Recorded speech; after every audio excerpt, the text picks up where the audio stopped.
Hello, everybody, and welcome to the Purveyors of Health, this special January 28th edition. We have a very special guest today, my friend and mentor, Mr. Ra of Earth, known in some circles as Ra. Ra, thank you for being here today. I'll give you a little brief intro. I've also got my partner, Mallory Murray, who's my co-host here with the Purveyors of Health. Mallory, how's it going today? Hi, it's going really well. Thank you. How are you? Doing quite well. Thanks to Mallory. She helps book a lot of these awesome guests that we have on this program. So big ups, Mal. Thank you.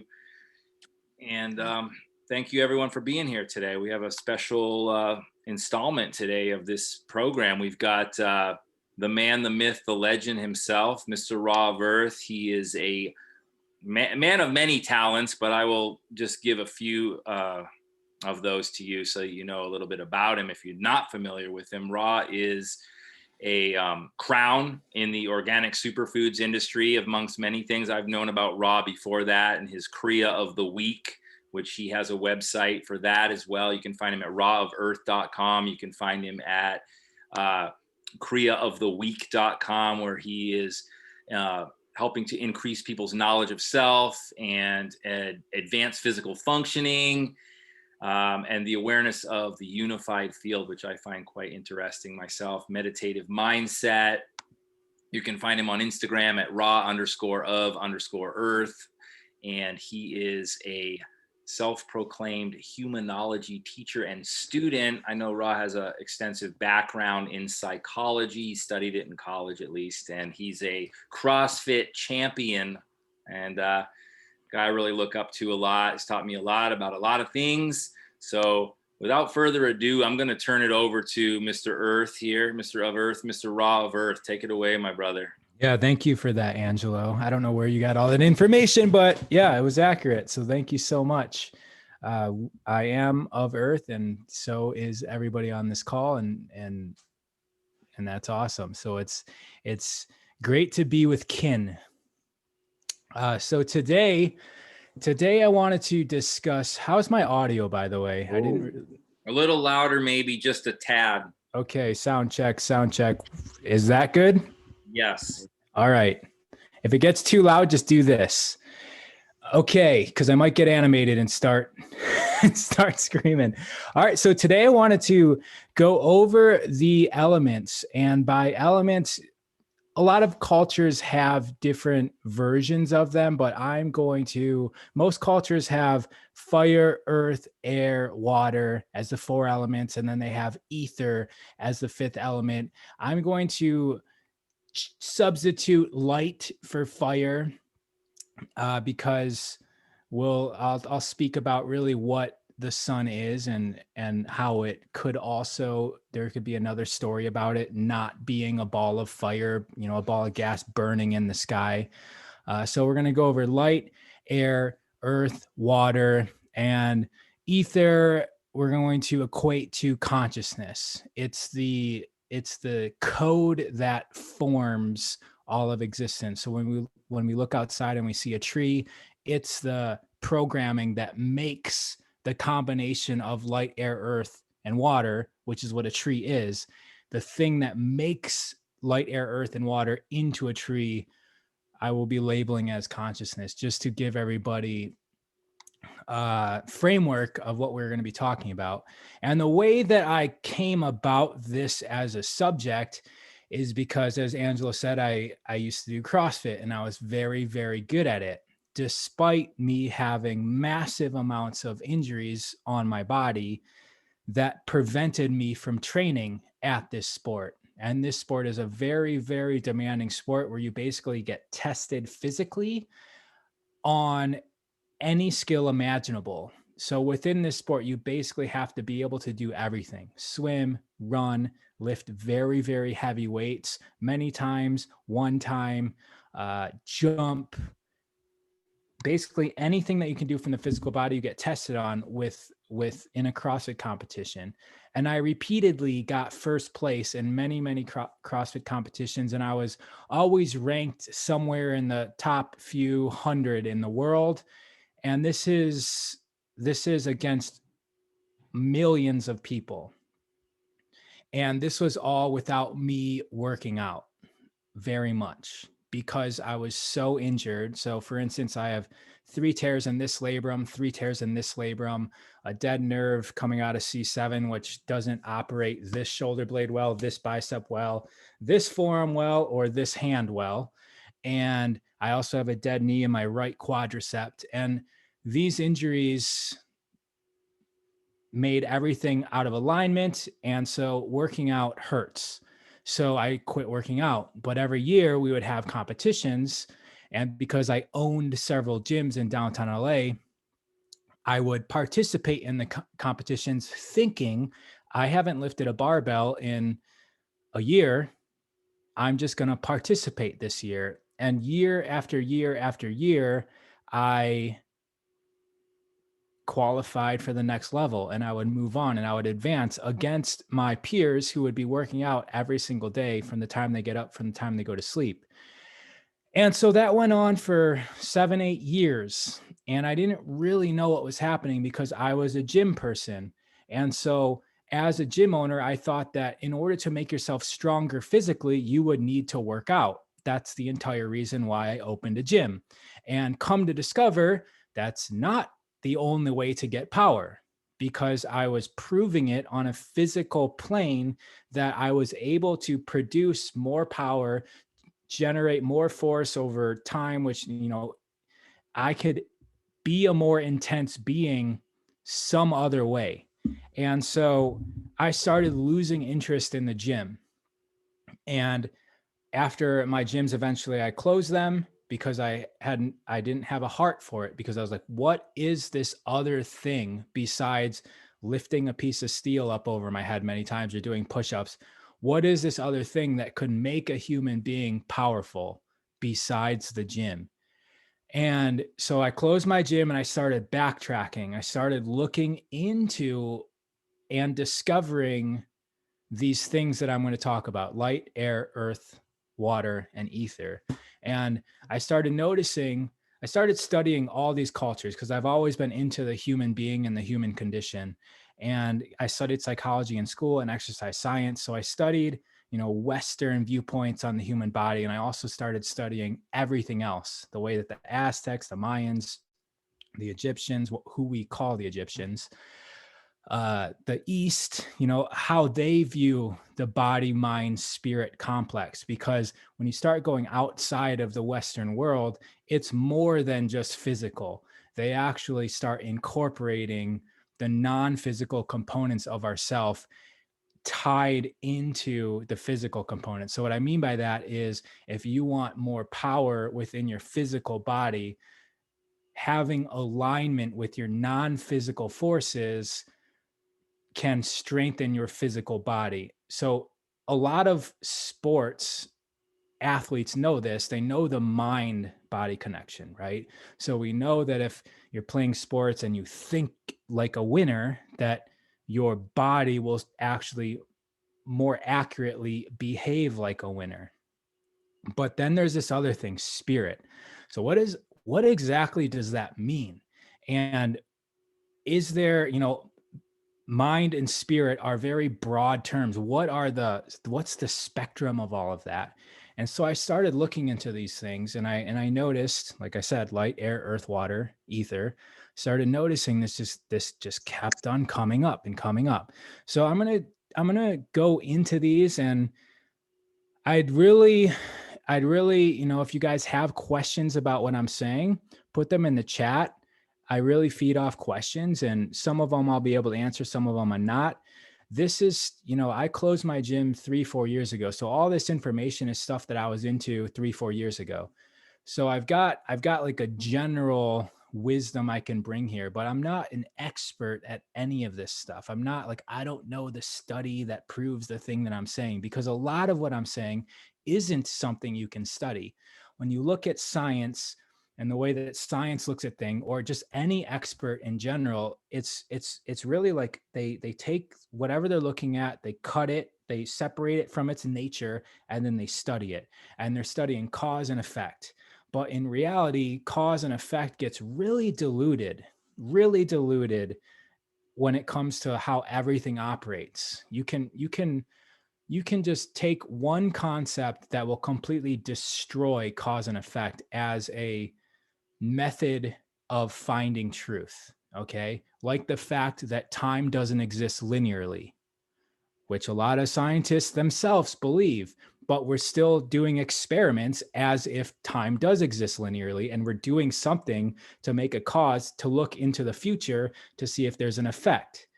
And then we've got experiments where we can see that like the action of like the person that's actually implementing the cause is causing the experiment to come a certain way, right? With the double slit experiment from quantum physics. So the thing with experts is they dissect something in a way that they discover something. And that discovery, I'm not discounting, but it's not the full truth.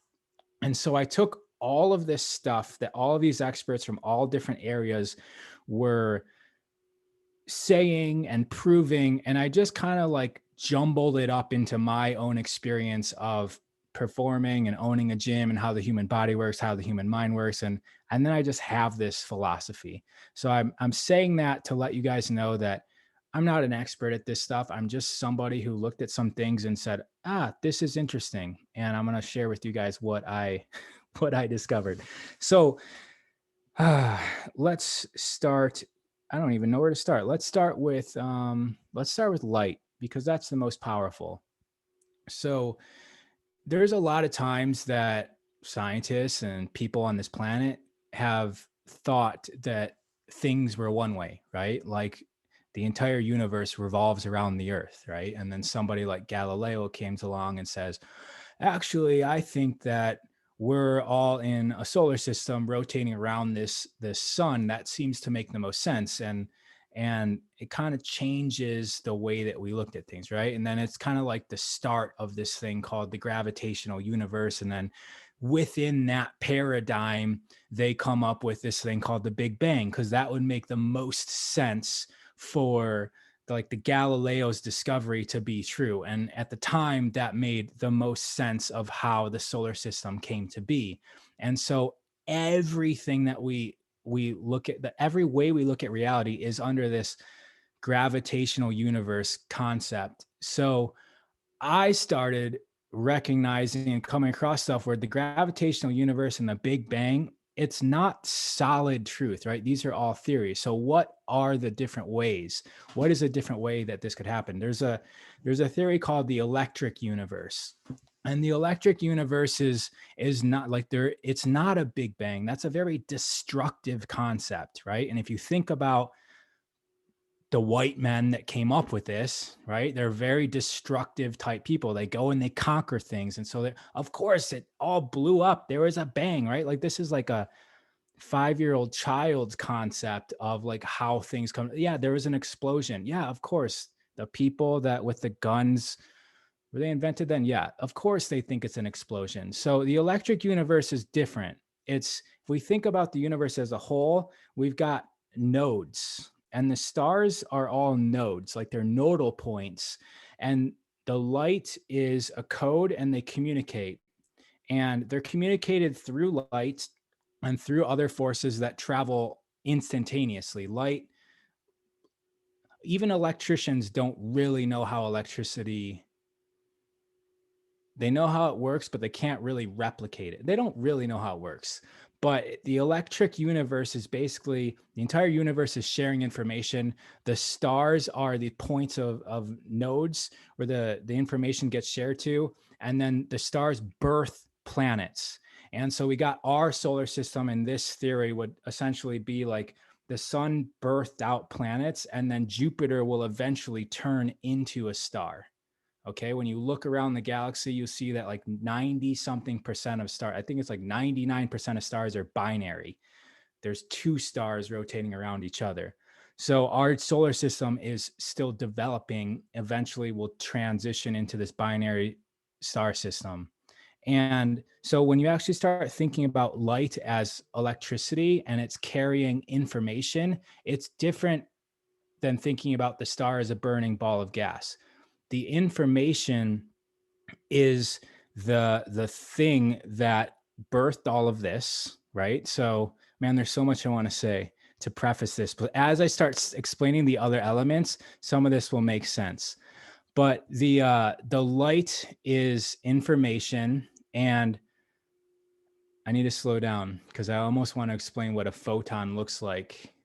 So a photon, scientists explain a photon. I wish I could draw it. Do I have a pen? No, I don't.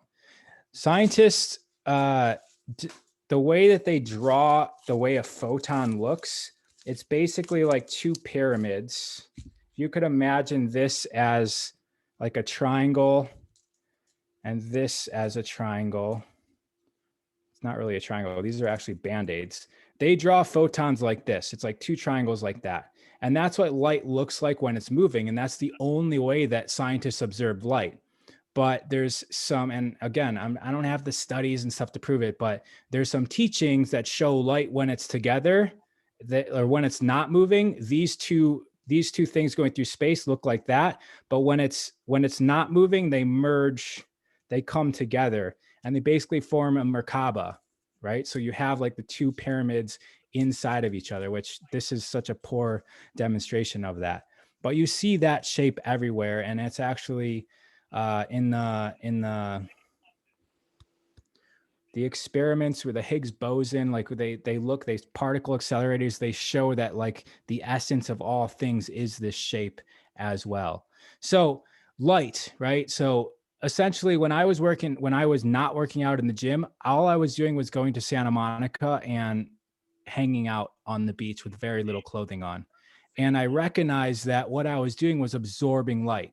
Okay. I was absorbing light, and we can look at light as an energy source. All right. And when I get into water, light activates our blood cells to move through our blood vessels. Light activates the water in our body to be charged. Okay. So I just wanted to start with light. Light is information. Light is not just a burning ball of gas.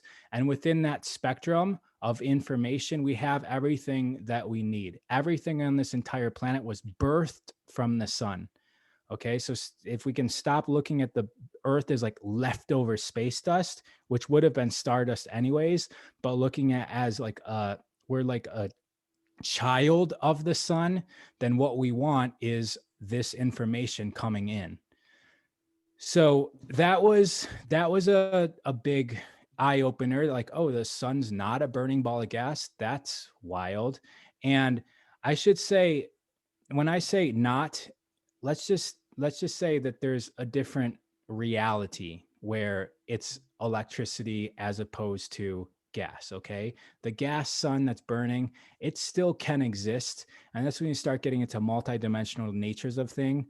I'm not saying it doesn't exist. I'm just saying okay. Now Earth, why is this all like, I'm getting into this because the whole point of this is if we can use these elements to increase the power of our body, the more power that we have, the less force that you need. Okay. The less that reality will resist you. So we want to make ourselves the most powerful as possible, utilizing these elements, and reality will just unfold to you. All right, it'll just unfold to you, and you can do things at the greatest of your intention, like win a CrossFit competition. In my case, that's what I was intending on. And that's what I discovered, is that when you're really in harmony with these elements, whatever you're intending on is you're going to be more, the word intention, need to explain that. I'm sorry, I'm going so all over the place, but the word intention is the fact that there's many different realities, there's infinite realities, and what we're doing is we're pulling tension on one of those realities. So out of the infinite realities, we're in tension with one of them. And the more powerful we are, the more that we can bring these realities to us. Okay. Intention doesn't mean like wishing upon something. It really means grabbing the vibration of a certain reality, being in that state, and drawing yourself to and through that reality. Earth. So remember, I'm at the beach every day. Like I lived in LA. My favorite place to go is Santa Monica by the rings, where you see the acrobats and stuff. And I would just literally lay there because I didn't want to work out because my entire job was working out. And so I'm sitting on this earth. I'm walking on the earth barefoot. And earthing is this thing, I don't need to explain it a lot, but it's powerful, right? So the earth is getting struck by lightning like 1,000 times a minute all over the planet. It might even be 1,000 times a second, depending on what book you read, but it's 1,000 times a minute. Let's just play it safe. And that's charging the entire crust of the earth. Now, remember, if we evolved, which evolution is a whole other topic on its own, but let's say we evolved on this planet, our feet is designed to uptake electric power from the earth, right? And our entire body is a piece of technology. So about the light, right? So melanin, you guys know what melanin is? It's the stuff that makes your skin colored and your hair colored. Melanin, we're taught in school, is to protect us from sunlight. Again, another truth that we get taught, and it just doesn't make sense. It doesn't hold up. It doesn't hold up. It seems that what melanin is doing, because melanin is all over the inside of our body.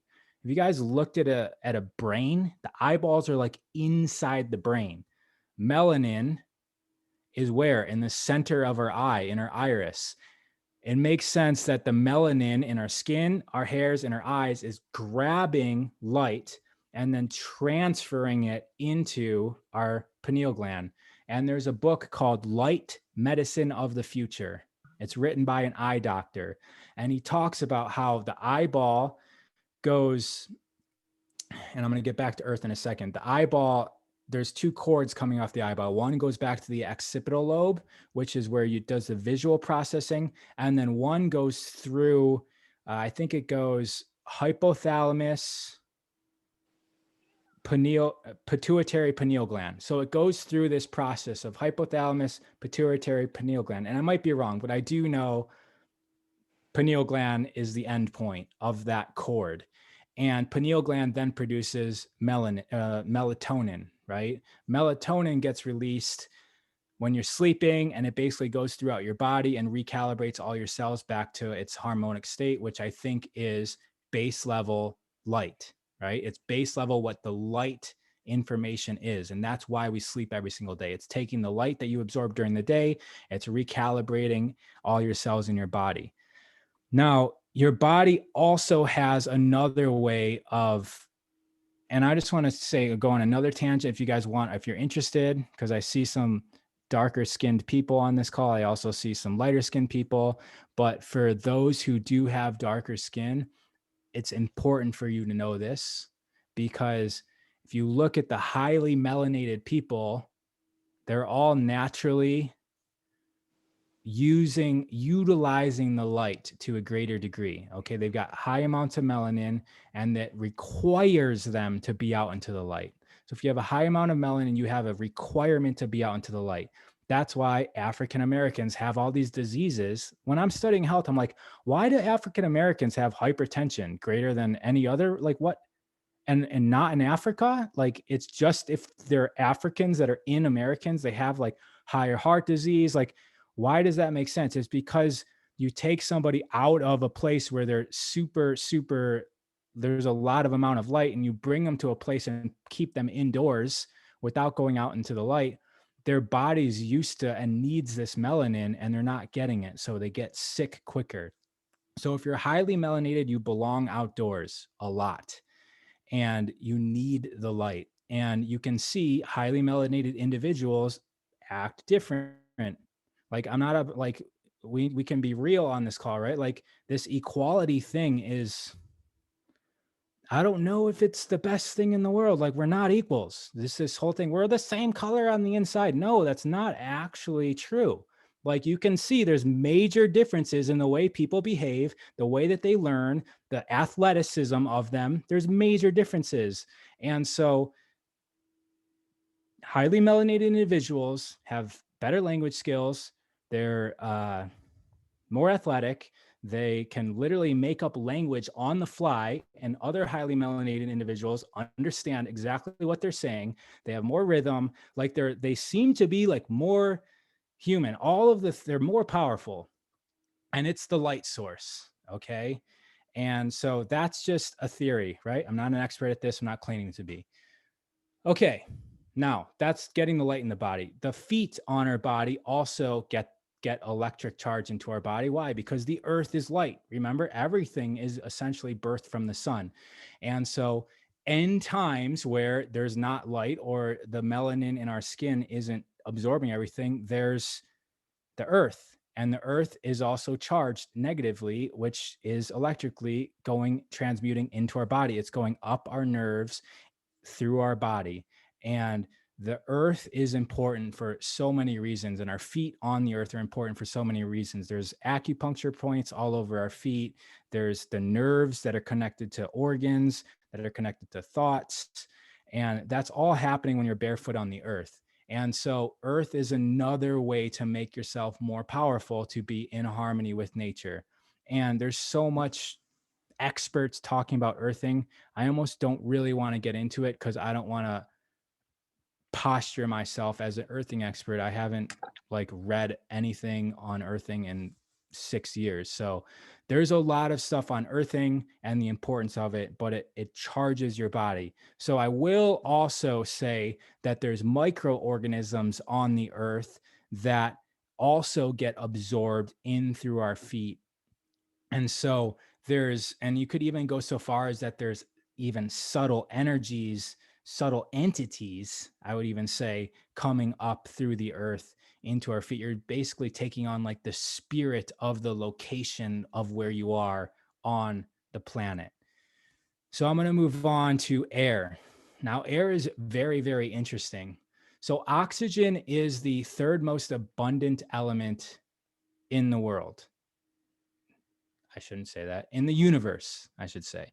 So oxygen is the third most abundant element in the universe. Again, you can Google this, right? And it's a fact. And someone discovered this, and it's a fact.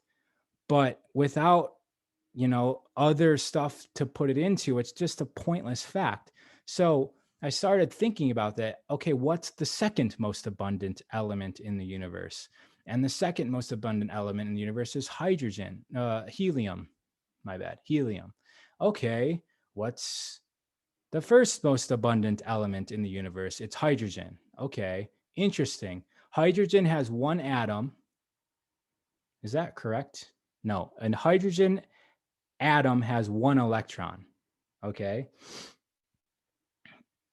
Helium has 2 electrons. Okay, so hydrogen is the first most abundant element in the universe. Helium is the second most abundant element at 2. And then it just goes to 8. Oxygen has 8 electrons, and it's the third most abundant element in the universe. And so I don't know if you guys are into sacred geometry. I mentioned the Merkaba earlier, and a lot of elements, and you go look at these cultures, they're associated with shapes, right? You get squares, you get triangles, you get dodecahedrons. So they're associated with shapes. And you look into science when they dissect an atom, and they look and they look and they look, and they realize that at the base level of everything, there really isn't a thing. It's just a shape they call it energy, but energy really isn't a thing either. It's just, everything's just kind of a shape of something, which is really nothing. So there's not there's nothing solid. It's just shapes of energy. And so this is another kind of paradigm shift that you can choose to look at through a perspective. Okay, so if there's no things and everything's just a shape, how does that play into this whole abundance of elements? So hydrogen's a point. Okay, now what is the shape of a point? It's just a point.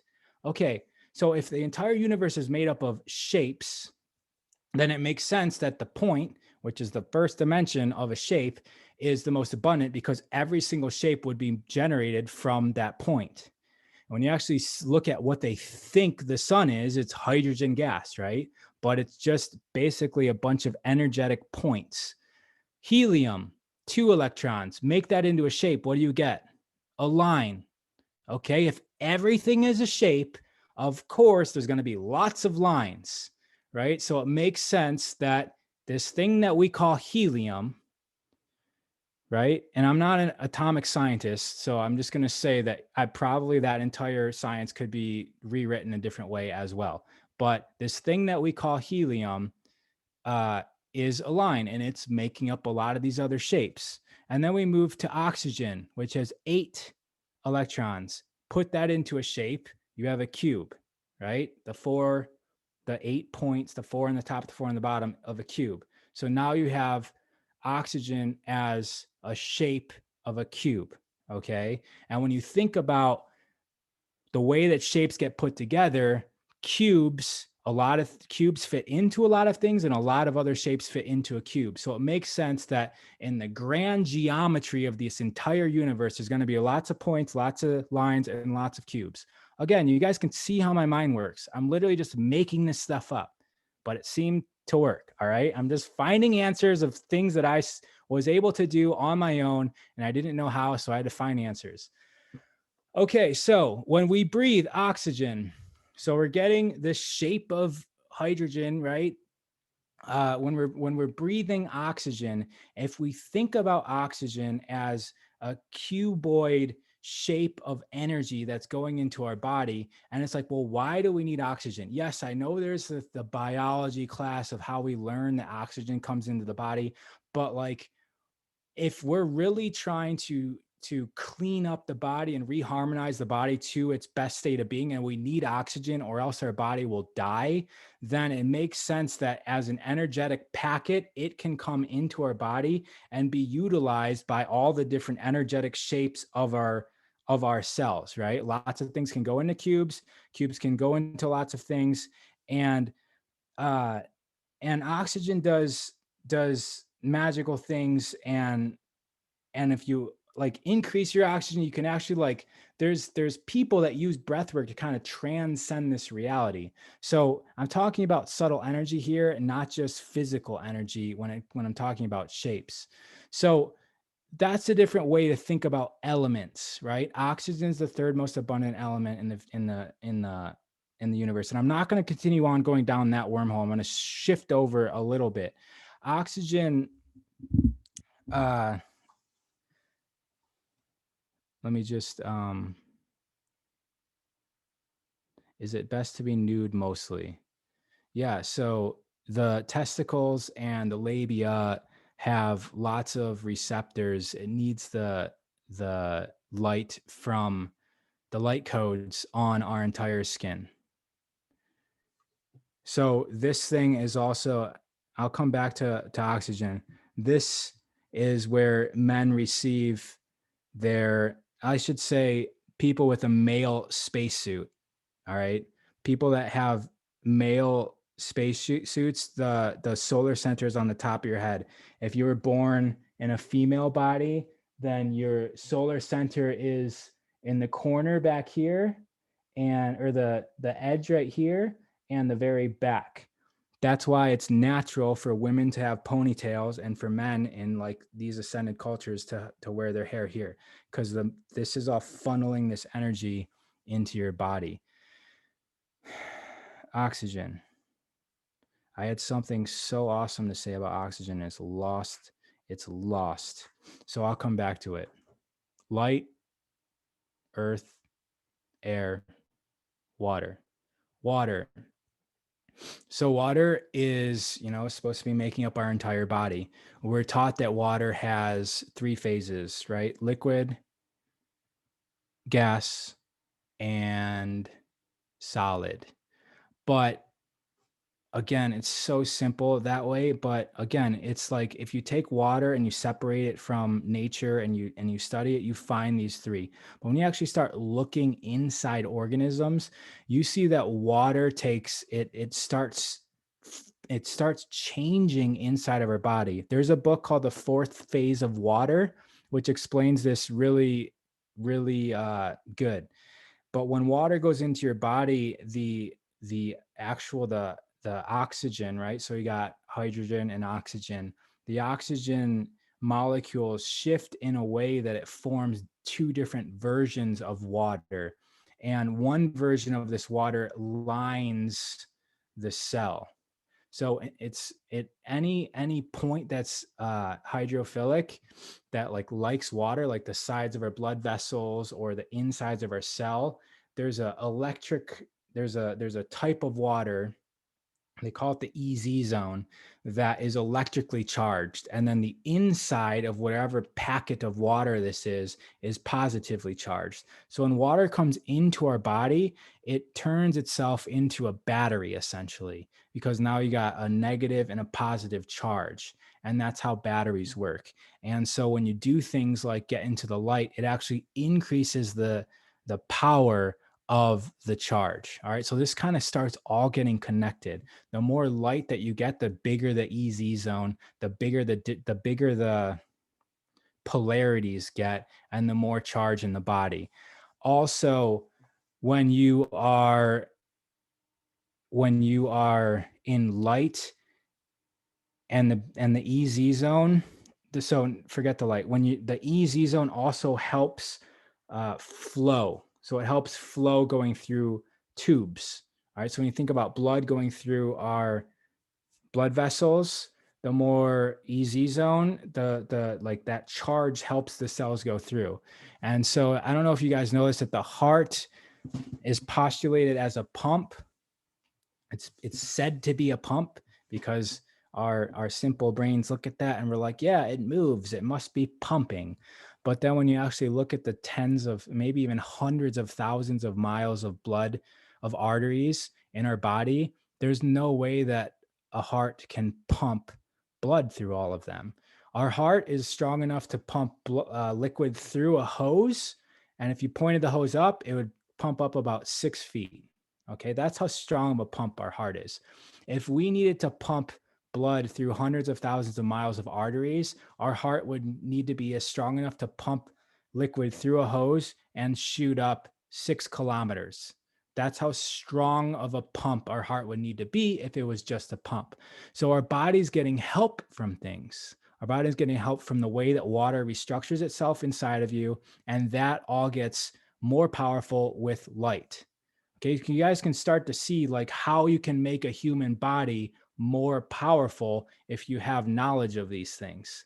So also the heart is an electromagnetic resonator, and the blood cells can respond to that as well. So it's almost like the heart is orchestrating the flow of blood as opposed to pushing the blood. It's like it's just directing the blood based on its own heart brain. And it's using this EZ zone to help. The blood cells are bigger than a lot of the arteries in our body. So pushing them through would take a lot of force. They need to be, there's other forces at play. So I could go on a lot of this, and I skipped over Earth. I skipped over a little bit on oxygen, but I'm going to go into how to tie this all together with consciousness, okay? Because that's the most interesting thing. So I just briefly touched base on light, earth, air, and water, and how they could be rethought of as actually giving us physical power. Now, when we start getting into this fifth element of consciousness and ether, like I said, there's sometimes it's called the morphic field, which is the field that gives shape to this earth and the tree and us. Tapping into this and making sure that you're in alignment will allow you to have power outside of our body. So we really need to also understand what our body is. A lot of us think that me, the thing that we call I, exists in our brain, right? It's like exists in our head. And then the rest of us just kind of dangles off, and we're just kind of like a machine. We're just like a person running the machine, and then the body is just like this brute mechanical thing that takes us from place to place to place. And we think that because everything inside of our skin is necessary for our existence. If our organs fail us or they get removed from our body, we can't actually live. But the same is true for everything outside of you. If you take away the trees out there, then we don't live. If you take away the sun, we don't live. If you take away the earth, then we don't live, right? And so when you actually start realizing that what we call ourself is really this illusion that we are separate, and that we actually are part of everything else, and that our control of our hand, we have just as much control of our hand as we do in everything else. Look around your room, everybody. Look around at everything that is around you. Everything. You're responsible for it being there. Just as much as you're responsible for opening and closing your hand. I'm looking at a tool, like an old toolbox that I bought off Etsy. I did this. First I thought about it, then I did this. And then a couple of days later, it showed up at my door and I brought it inside and I've been carrying it from place to place to place. That's my story of that. So just as much control as we have of our physical body, we literally have that much control of everything in our surroundings, including the entire planet, the entire universe. Okay? Like without our eyes, the things that we see don't exist. Right? Like we create everything. If without our ears, the sounds that we hear don't exist. They exist, maybe, but as something completely else. We're translating this all. And so really start thinking about reality as a whole function, right? It's like you are a part of it all, and you are connected to all of the codes within it, and you have an ability to shape it. And guys, it just sounds like I'm a crazy person talking right now, but I want you to know that I just decided to be first place, show up as the smallest, weakest, broken person in the joint versus guys that have shoulders as big as my head, and I'm able to outperform them through these concepts. So yes, it does sound crazy. It sounded crazy for me, which is why I shut my gym down, because I'm like, wow, I studied everything and it's apparently not the whole truth. And so I needed to find out more. And these are all evolving thoughts. So the consciousness, so you're like, well, I can't control out there. Like, what does that mean? Like if I just want a Ferrari tomorrow, a Ferrari doesn't show up. For you, it doesn't. There are some people that Ferraris show up at their door the next day. Okay. And they're in alignment with that reality. They have the codes for that reality. And that's how they do it. Again, that's just as ludicrous as me thinking I can show up to a competition and win it. I was in alignment with that reality. Now, I'm going to go back to that, what I said, linear time doesn't exist, right? Because it just flips over everything. If we can start perceiving, and I'm giving you all these different viewpoints, not to convince you that what you currently think is wrong, but I feel that life is so much more colorful when you have different lenses to look at things, when you have multiple dimensions to look at things, right? There's this book called The Giver. It's called The Giver. I don't know if it's called The Giver or The Giver, but there's this point in the book. He lives in a black and white world, but he doesn't know it's black and white. And I read this book like 25 years ago, so I don't really remember it. But there's a point where he's watching someone throws an apple in the air and then it starts changing and he starts seeing it differently. And basically in the book, and as the reader, you don't know that he's in a black and white world, but you start seeing that he's describing seeing color for the first time in his life, and everyone around him can't see color. Okay, so that's kind of what this is. In order to transcend this color world, the next step is to understand this is a multi-dimensional world, and that there's many different versions of reality, and we are just kind of condensing them all. We're flattening them into an image that we experience as life.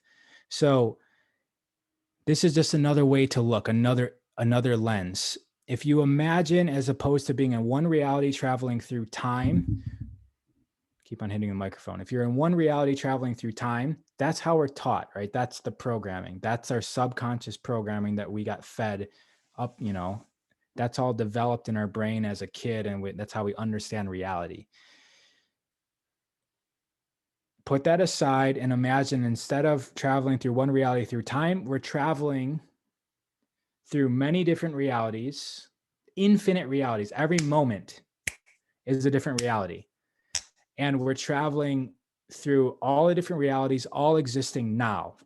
So linear time doesn't exist. We're linearly traveling through realities, all existing now, which means that you as a kid exists now. And there's a way you can tap into that and connect to that. Your future self exists now. The future self of you as a different person exists now. And that's where this intention thing comes into play. And we need to learn to surf realities and steer and have directional capabilities through realities. And that's what this whole thing's about, is that the stronger you are, the more power in your system, especially this electricity that I'm talking about, which is multidimensional, right? It's like, it's physical and non-physical. The more of this in our body as possible, the more directional control that we have. Now, I mentioned mind, body, spirit earlier. We learned from the Heart Math Institute studies that where they hook up a bunch of people in apartment buildings and they start seeing that if somebody's stressed in apartment 1A, that in 2A, that person gets stressed. And if someone in this apartment is blissful, that they could affect other people in other apartments. They don't even know each other, but they hook up a bunch of people to machines and they can see different people in different apartments affect the emotional states of others. And then they ask the question, who is doing the affecting? Who's actually the one that's influencing the other people? Because everyone's a field, right? And this entire reality is a field. And what they find is that the people that have the greatest psychophysiological coherence, which basically means psycho, mind, physiological, body, which they're actually considering heart, psychophysiological coherence, the people that have the most coherence with their body and mind do the most influencing. Now, what that means is that if what your thoughts are matching what your heart feels that you should be, right? And that your gut actually also knows, gut speaks in yes or no, and heart is interacting with the field around you, and the mind is making analysis of all of this. If you are completely in alignment with your being, then your thoughts are going to match the power of your body, and you can start utilizing this power to influence the field of other people and the field of reality itself. All right. So this whole thing is about this, right? It's about influencing the nature of reality that you exist in. And knowing that having connection to earth, air, water, and light is your base level. It's your base level foundation of the physical body. And then also know to act in accordance with your heart and your mind, which is a whole nother talk, right? Are we every single day in alignment with our thoughts, or are we resisting what we're seeing, right? So are we going to a job that we love, or are we resisting the job? Are we responsible for things, or are we complaining about things? The more disruption, which is in harmony, all those little energy packets in our body that the oxygen's going in and healing, and that the melatonin's going in and bringing the light codes to, all of the no things that make up our body. Remember, there's not a particle. They're all just shapes. Want all those shapes in the most harmonious. It's like a song, right? If you play a chord on a guitar correctly at a certain vibration that's harmonious, that vibration has a shape. That's a science called cymatics. The harmonious shapes that sound good to us are shapes that look like sacred geometry. If you don't play the chord right and you have that hurtful sound, that is a very unharmonious shape. So all of our hurtful thoughts that are unharmonious with who we are, who we're being, they're disrupting our shapes of the energy in our body, which is disrupting our ability to influence reality. And I'm going to end there.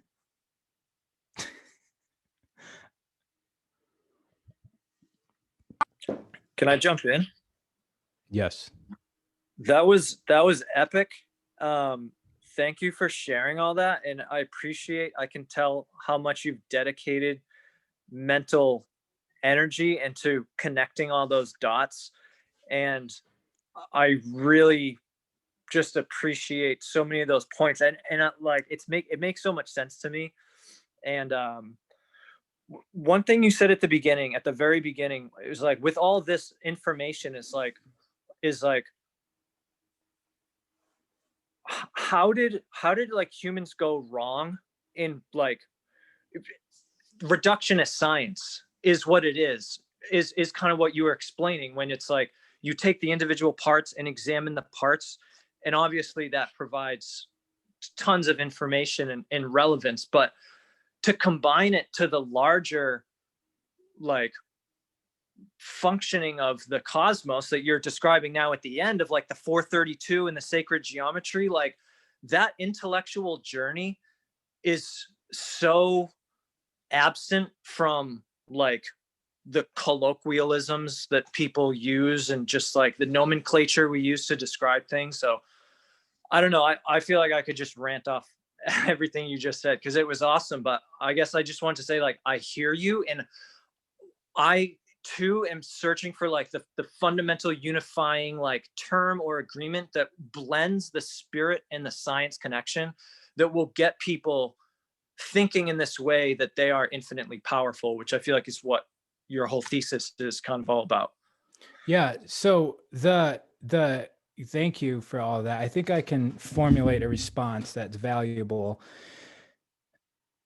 This knowledge is already known. You just walk to another place on this planet. They've known this stuff for tens of thousands or hundreds of thousands of years. What we need to accept is that America is a baby. Like I said, like it's like a 6-year-old. Like a lot of our things are like something that a child would come up with to explain things. Like the Big Bang. Yeah, everything blew up, bang, it went bang. Like it's just, and then we just look at everything, all the other stories as stories. No, it can't be true. No, the earth is not living. No, the trees do not think. No, like everything is just, it's reduced, right? And so we do have to accept that the nature of North America is influenced by culturally young. It's a young culture. And so we are evolving through it. It just so happens to be that this young childlike culture, you know, like it's mine, like imagine how children act. It's mine. No, my way is the only way. We just so happen to amass the most military. And so our way of thinking is what's influencing everything else. But why is it? And so the elite that control this mechanism that is very powerful on this planet, their agenda is to control the beings on this planet. So they use our infinite power against ourselves. As long as you can keep a society in fear and anxiety, this harmony that I'm speaking about will never be met. You almost have to ignore everything that you've been taught and like find harmony within to find your power. And then from that starting place, you can move forward to evolve your status inside and outside of yourself. You have to like hit the reset button because our program has been dominated to put us in a fear state and an anxiety state so that the elites can control us. But all of that is good because through this culture of domination and capitalism and slavery and all of this, we've developed technology. We, you know, like things like, and it first gets used to kill people, right? Like everything gets developed for military purposes. But when the Native Americans, and I don't even know if that's a politically correct term, But the Native Americans, they have this prophecy called, there's the rainbow prophecy, or there's the eagle and the condor. And then it's like the yin and yang. It's basically the fact that the East and the West, the masculine dominated principles of the West and the yin receptive, intuitive nature of the East, like once they connect, then we're going to be a very powerful species and planet. And all of the stuff that we've developed through war and domination, like right now we're on Zoom right now because like of this capitalistic way of being, so that we can spread the ancient scripts and the ancient cultural knowledge. And so we had to develop this aspect of ourselves in order to utilize the stuff that we relate to as better, as good. And so it's not that humans went wrong, it's just we have to develop, right? And so we're just in this development stage that will evolve into something greater, maybe in our lifetime, maybe not, I don't know. And it goes through cycles in our life. Like cultures go through this cycle and planets go through this cycle, and everything's a cycle. And so I can keep on going with cycles, but I just wanted to say that that's why, is because what we are discovering in the West is going to help spread the message of the East. So beautiful. I just talked about cycles in America. We keep track of lunar cycles and the Earth going around the sun, a yearly cycle, right? So we keep track of how many times the moon goes around the Earth, and every single time that's a month. And every time the Earth goes around the sun, that's a year. And that's like all we're concerned about. 365-day cycles. And within that cycle, we have summertime, fall time, wintertime, springtime, right? Which is essentially life, or birth, life, death, rebirth. A lot of the other cultures on this planet keep track of other cycles that are much, much longer than that. They've got 1,000-year calendars and hundreds of thousands of year calendars. And so it's like, why? What are they measuring, right? Well, they're measuring the galaxy, like the solar system going around the galaxy, and the way that the solar system is in alignment to the center of the galaxy. And within those cycles, we also have spring times, summer times, fall times, and winter times. And understanding these things, I'll give you guys something awesome since you're still here.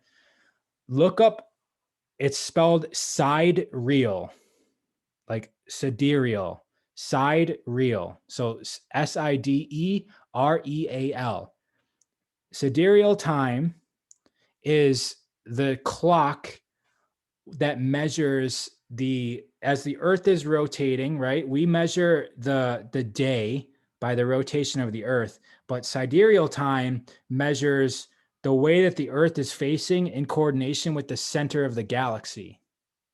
Okay. And so your psychic abilities, according to, which is really, if I can keep on talking about that, it all goes down to the codes. Your psychic ability, the codes coming off the light in this electric universe. So psychic abilities, and they just do this by having random number generators, and they test people's ability to guess the next number. It's very simple science, but your psychic ability increases by 400% at 1 p.m. sidereal time. 1 p.m.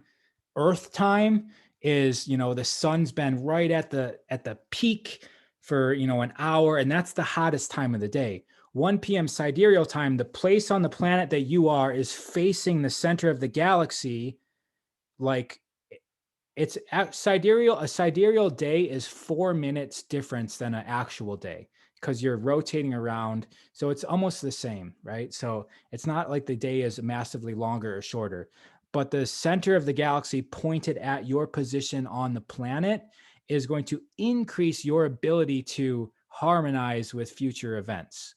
Okay. And that goes into you being powerful. So knowing this, knowing when noontime sidereal time is, and that your ability to be more powerful is greater at that time, is a way to utilize some of these elements, as I'm speaking about, to your advantage. So no, it's, someone said, should I set my clock ahead 4 minutes? It's not in coordination. So because there's that 4 minute difference, it changes by 4 minutes every single day. So it might be 3 p.m. is noon sidereal time today, but in 3 months, it's going to be like 8 p.m. is noon sidereal time. So you can just Google sidereal. Again, it's spelled sidereal. And you can even, there's an app on your phone that, I don't think I have it. It's not downloaded yet on this new phone that I got, but it'll just tell you what time it is. And that could also be the time that you meditate. Now, Angelo, should I do one more thing, or should we, I'm not asking, I'm going to do it. All right. So why do we meditate in the morning, right? Like when we think about the ambrosial hours, it's happening before sunset. So this ties into sidereal time, but a lot of people, a lot of cultures, they promote meditation early in the morning, and it's because the sun has bands of light, which I already kind of defined as information. And there's one band that wraps around the earth about 10% further than the visual light does. Okay. And this band of light is called infrared. And infrared light carries a ton of information. If you think about a remote control, do you know how that works? Infrared. Remember like the old remote controls in the 80s, they had that red light? That's infrared light. It's carrying the information from the remote to the TV. Now there's a spectrum of light, like less than 1% of it is visual. The rest of it is this other radiation that has information. It's non-physical. 10%, or the infrared version of that, goes 10% further than the visual spectrum, which means that for 10% of the day, which is 2.5 hours before sunrise, there's a massive influx of this infrared radiation streaming into the earth at your location on the planet.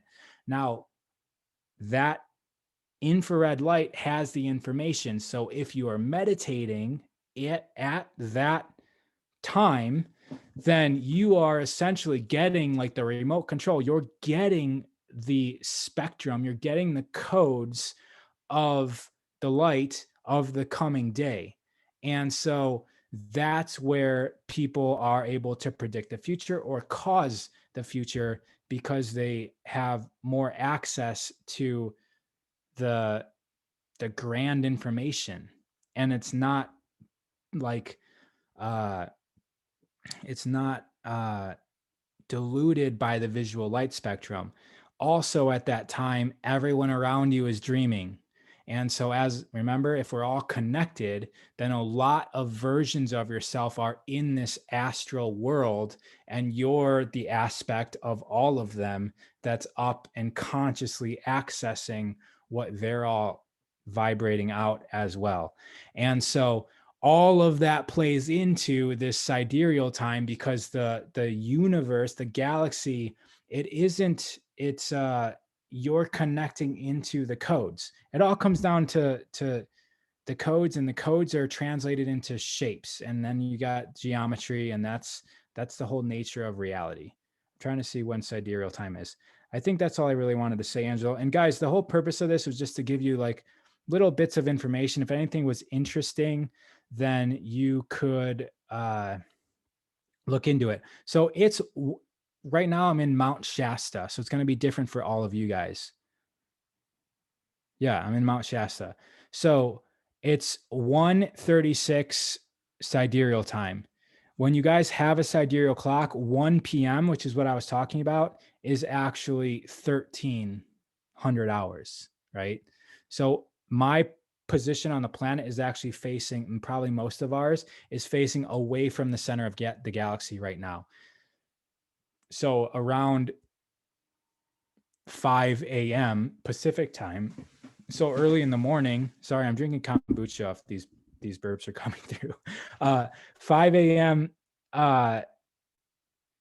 Tomorrow, we're going to be not only super powerfully connected to the energetics of the infrared radiation from our star, but also connected into the center of the galaxy radiation. And so you see that there's like, you can start like using this to be more powerful. All right. Ra, thank you so much, man, for sharing all this insight. You're a wealth of knowledge. Yeah, thank you so much, man. I don't really know what else to say except thank you. You have so much to share. If anyone has anything else they'd like to share or ask Ra before we close it up, go ahead. And thanks for running over, Ra. Appreciate it. I do.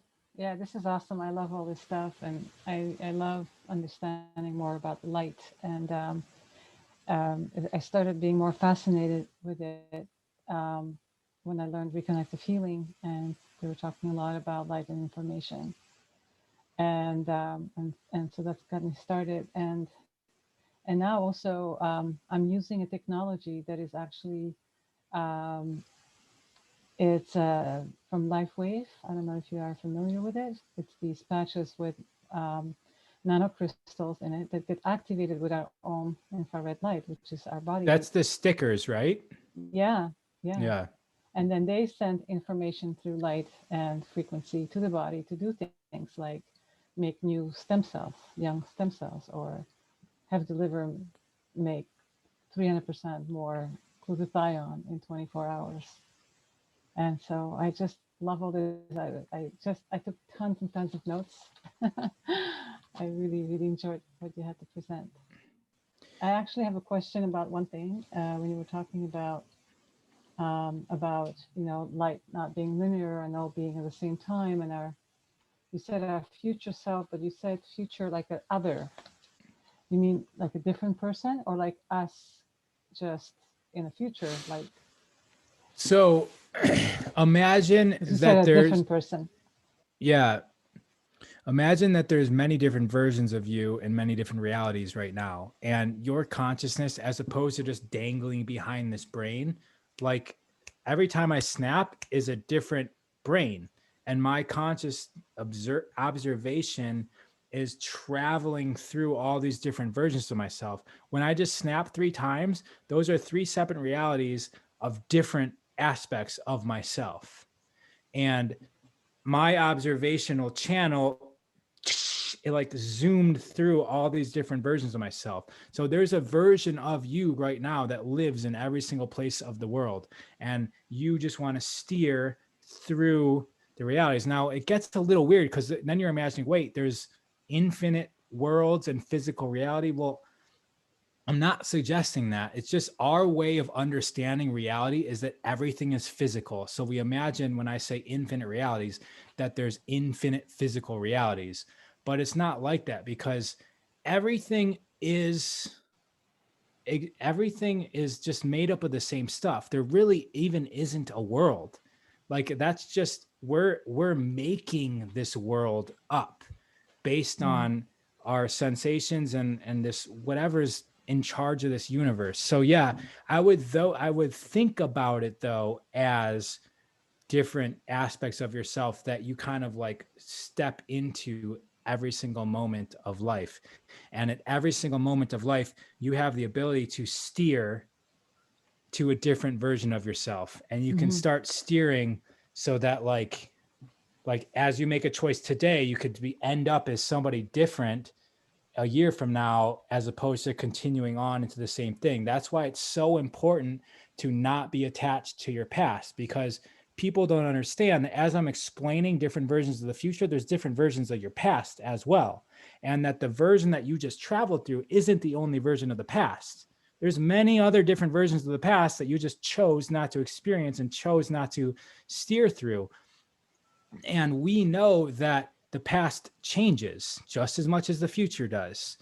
Right. This notion that the past is a solid fixed state thing, that it happened one way and it doesn't change, that's untrue. We can look at recordings and see that things that we experienced 20 years ago are different now. And we only can see those in recordings, like in Back to the Future, where they're looking at a picture and like somebody dies in the past. So like in the picture now, the person doesn't exist, they kind of fade away. Well, our past is doing that. I'll give you guys a few examples. Go watch the movie Empire Strikes Back, and when Luke gets his hand cut off and Darth Vader is talking to him and he says the very famous line, you guys can fill in the blank. It's like, if you guys know this line, put it in the chat. Blank, I am your father. What does he say? I am your father. Huh? Luke, I am your father. Luke, right? Most famous thing. You hear how confident? Oh yeah, that's what it is. I'll bet you guys, I'll put $1,000 on it. You guys go, let's just redact that statement, because I don't know if the past changed again. Okay.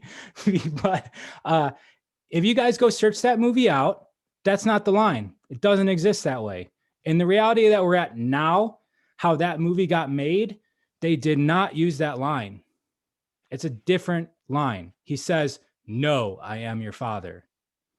Okay. So that's one thing. You guys remember Snow White? Mirror, mirror on the wall. I could have said fill in the blank, fill in the blank. Does anybody know of what it is besides that? Mirror. Everyone remembers mirror, mirror on the wall, right? Who's the fairest princess of them all? Yeah. Again, not the line. In this reality, our past has changed. We're in a different world. It is now magic mirror on the wall. Okay, so there's even people's last names changed. Oscar Mayer Wiener. You guys remember that? Oscar Mayer Wiener. Again, the family is not named that in this reality. It's Oscar Mayer Wiener, Mayer. I remember as a kid thinking that's a weird last name, Meyer. It's just weird. And there's a store in Michigan called Myers. And so I remember that. It's the Oscar Mayer Wienermobile travels all around LA now, spelled Mayer. An entire family has a different last name. Like who I'm assuming that's a person's name. They have a different name in this reality. I won a ton of hockey tournaments. I'm giving you 4 examples. I won a ton of hockey tournaments going up, which meant that 5 times a year, I skated around an ice rink holding a championship trophy, listening to the song, "We Are the Champions." And the very last line of the song was, does anyone know the very last line of the song? Of the world? Yes, we are the champions, dun dun, Of the world. And like, it was kind of like a pride thing that you could get the timing exactly right on that last line, right? You guys probably all have this experience, because there's like a few second gap where you don't know when "of the world" is going to come, and you want to get it exactly. Doesn't exist, guys. "Of the world" in that song doesn't exist. It's gone, deleted. We're in a different reality. So knowing these things, right? This is the magic of existence. When you know these things and then you ask yourself, okay, can I choose a different past? Who am I with a different past? And you actually start bringing intention, not just forward, but backwards, right? You can actually make some serious, powerful changes if you're not dragging along the past that you think is real and happening right now. And you just choose something different. You can then make massive changes in who you are. I remember getting super excited about this when I learned about this. Because I mean, I can actually change the past. I learned it from 2 different people. They're both Kabbalah teachers, but one of them was talking to some scientist. I don't remember who it was, but in Kabbalah, there's definitely that kind of a concept. And I thought, wow, so we don't know, like maybe instead of, you know, how many million people died in the Second World War, you know? Right. Maybe That gets fed down our throat. We all get programmed into that. But it could also be that there, you know, that it was more, but it's less now. Maybe it's less. We made it less. Like how much did they say? 12. What is it? Well, the Jews was 6 million, but I think another 3 million of many others, gypsies, homosexuals, and whatever other people, right? In people who were invalids and so on. So what's the number now? Maybe instead of, so now it's like it's altogether, I think it's 9, but maybe it was 12. Who knows? It was, I was taught 12. I definitely remember 12. So maybe, right. So I don't know. So maybe, right. So maybe it was more than 12 before, and now it's 12. I don't remember hearing 12. But you guys remember what I was talking about, being in harmony with all that. We really have to look at these dark aspects of humanity and take responsibility for that. We can't look at somebody like Hitler and say he's bad. He existed. He like when that was happening, I know we're looking into the past and we talk about changing the past, so we don't really have to harmonize through that. So let's just talk about current events. But there's people that are doing very bad things on this planet, and to label it as bad is not taking responsibility for it. It's saying like that shouldn't be, and that's where the real work is. We're causing it through living out of polarity. We're creating. I mean, we are creative beings. So as long as we're holding up a polarity understanding of things, we're kind of fueling it. Well, exactly. We are it, right? Like, what do you think? Who do you think made your guys' iPhone? It wasn't a well-paid person. It was an 8-year-old Chinese kid. Yep. Okay. So to look around and say, no, that shouldn't be, that shouldn't, like, no, we are in creation of everything. And if you want to have impact and change, you really have to come to terms with who you are as a planet, not who you are as an individual self on the planet, but who you are as a planet. And that's the way that you can change and choose a different planet. Imagine a liver cell on our body, you know, or a leaf on a tree, looking around and being upset at the things. No, that cell has to zoom out into the perspective of us in order for us to start taking care of our body properly. Okay. We have to zoom out to the perspective of the entire planet. And you guys are going to have to all figure out your own way of doing that, of operating as a planet, operating as the sun, as the universe. And that's the way that we really are able to be in our full power. So, yeah, beautiful. We are so powerful when we realize and align with who we are. As like source creative beings, and when we allow to like I consciously do this every day to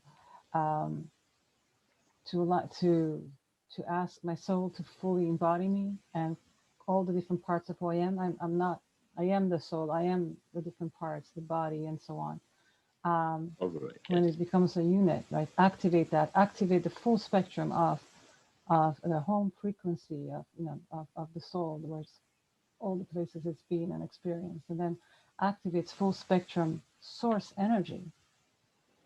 And then to be in that state, it's a whole different thing of how you're affecting reality and your dance with the elite as well, and so on. I think thank you for sharing your perspective as well, Daniela. Angelo, I think, and Mallory and everybody else here, I think we're good to go. We don't want to make this go too long. Thanks, brother. It was fabulous. Angelo, Mallory, thanks for putting it together. It's great. Thank you. Always a pleasure, brother. Could listen to you for hours, and I know your time is valuable, but thank you so much for sharing with us, man. I've taken a lot of notes myself. I love your reading recommendations. I put some of the notes in the sidebar as well as some kind of heckles. But like, always appreciate you, Ra. You're a wealth of knowledge. If you guys don't follow Ra, follow him on Instagram, Ra_of_earth, or go to raoferth.com. Follow him. He's got a lot of 5D info out there. You know, he's got a lot of insights that most everyday people aren't even considering. So thank you, brother. Thank you, everyone, for being here today and sticking around. It's a great crowd of people. And we look forward to, Mallory, do you know who we have coming up next week? Yeah, thank you, Ra. By the way, thank you so much. That was amazing. We have Sean Casey next week. Oh, awesome. Yeah. All right. Well, we'll see you next time at 4:00 Thursday Pacific time. And until then, Thank Sean, you, Rob. thank you, everyone. Thank you. Thank you. Thank you. Bye, you guys. Bye, Bye. guys. Good night. Bye. Bye. Good night. Thank you. thank What's you. up, Ra?